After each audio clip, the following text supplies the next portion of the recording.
Good morning class 12th।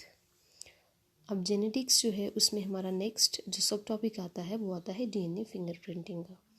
Last lecture में हम लोगों ने ह्यूमन जीनोम प्रोजेक्ट के बारे में डिस्कस किया था। जैसे वो समझ आ गया है उसे ये भी ईजिली जो है वो समझ में आ जाएगा। डीएनए फिंगरप्रिंटिंग क्या है? ये एक ऐसा मेथड है जिसे हम यूज़ करते हैं लिविंग थिंग्स के डीएनए को आइडेंटिफाई करने के लिए।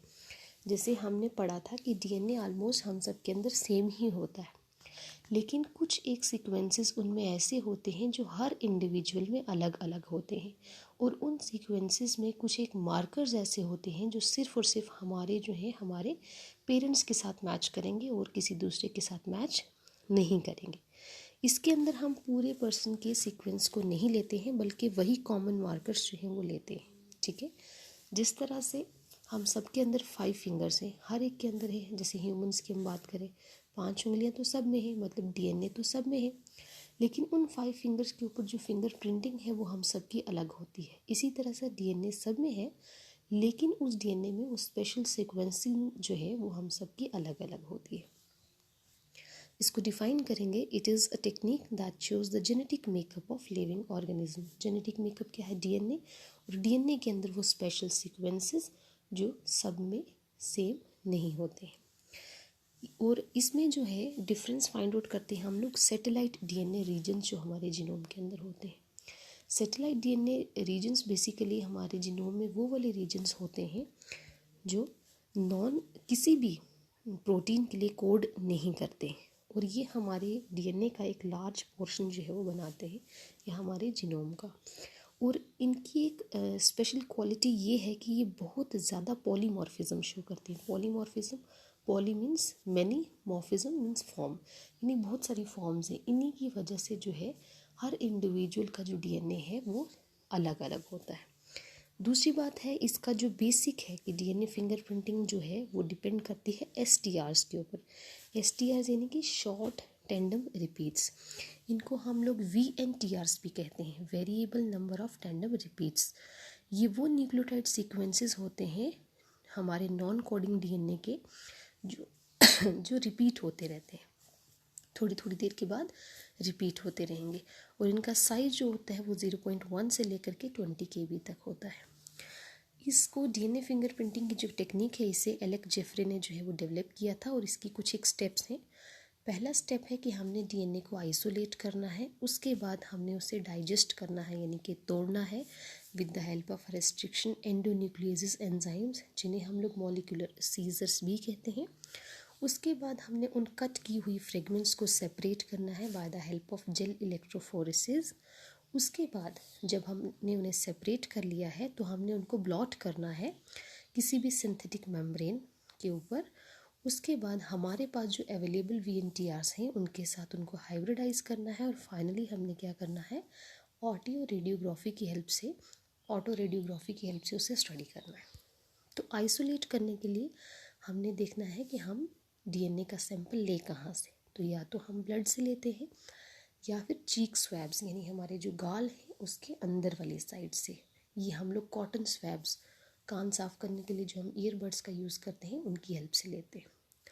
फिर उसके बाद जब हमारे पास सैंपल आ गया तो हमने किसी भी केमिकल से उसे ब्रेक करना है उसके सेल मेम्ब्रेन को, ताकि डीएनए जो है हमें ईजिली मिल जाए।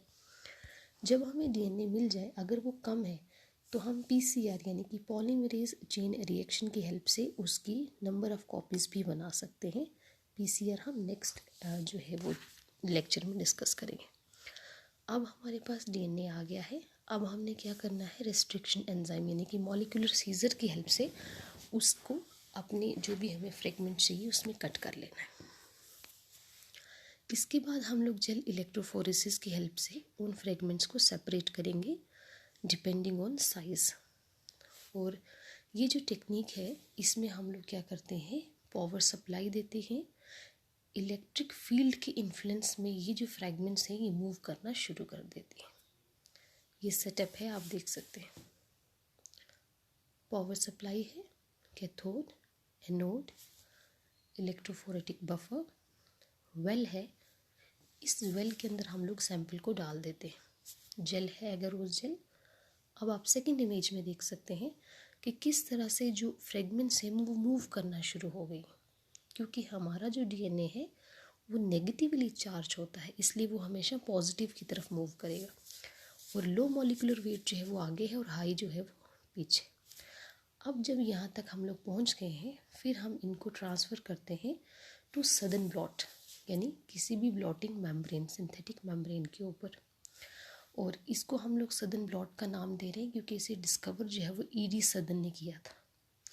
ये है वो इमेज जब हमने इसको ब्लॉटिंग पेपर या किसी भी सिंथेटिक मेम्ब्रेन के ऊपर जो है वो ब्लॉट कर दिया, मेम्ब्रेन्स को, सॉरी फ्रेगमेंट्स को। इसके बाद हम जब भी इसको जो है वो एक्सपोज करेंगे टू सम रेडियो ऑटियोग्राफी केमिकल, और ये हमें पूरी एक एक्सरे फिल्म देगा, जिस तरह से हमारे पास एक एक्सरे होता है उस तरह से। और ये जो है वो हमारे पास जो भी अवेलेबल VNTRs होते हैं उनके जो फ्रेगमेंट्स हैं हम उनके साथ इनको कंपेयर करेंगे, तो हमें रिज़ल्ट जो है वो आसानी से मिल जाते हैं।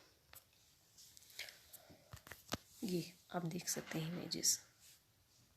अब है इसके यूजेस क्या क्या हैं। 1984 में जब इसे डिस्कवर किया गया था, उसके बाद से आज तक हम लोग जो है इसे कोर्ट केसेस और लीगल मैटर्स में यूज़ करते हैं।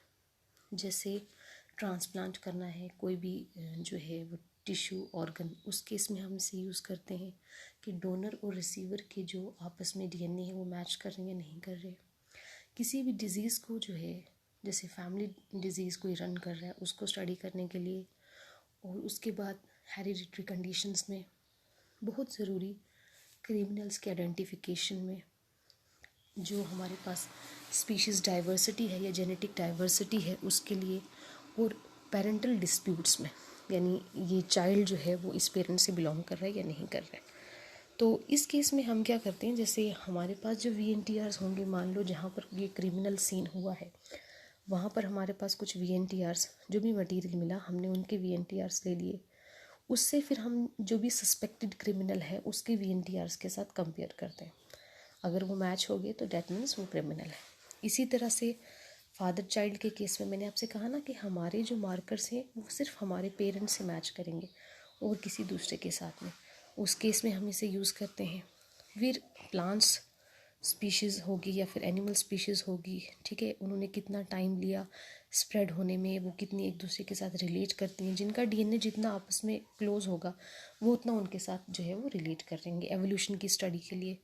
और ये हमारी जितनी भी ज़ूलॉजी, बॉटनी, एग्रीकल्चर या कि ह्यूमन हिस्ट्री में हमारे लिए बहुत यूज़फुल होती। अब इसके बाद आपके लिए कुछ एक क्विज़ हैं, आप इन क्विज़ को सॉल्व करके अपना होम असाइनमेंट मुझे बताएंगे। ये 4 क्वेश्चंस आपके लिए हैं, अगर समझ में नहीं आएगा तो आप पूछ लेंगे, लेकिन कोशिश करेंगे आप इनको खुद से सॉल्व करने की। और अभी भी अगर DNA फिंगरप्रिंटिंग समझ में नहीं आया है तो आप पूछ सकते हैं।